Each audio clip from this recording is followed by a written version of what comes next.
Tere, kallid sõbrad!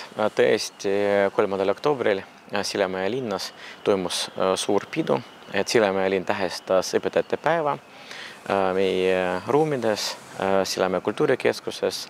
Mina tahaks tänada kõiki Sillamäe linnavalitsus, hariduse kultuuriosakond ja meie kollektiiv, kes on aidanud antud ürituse korraldada. Minu meelest see üritus läks väga hästi ja kindlasti inimestele, kes on osalenud antud peal, ka nagu meeldinud Marjulännik.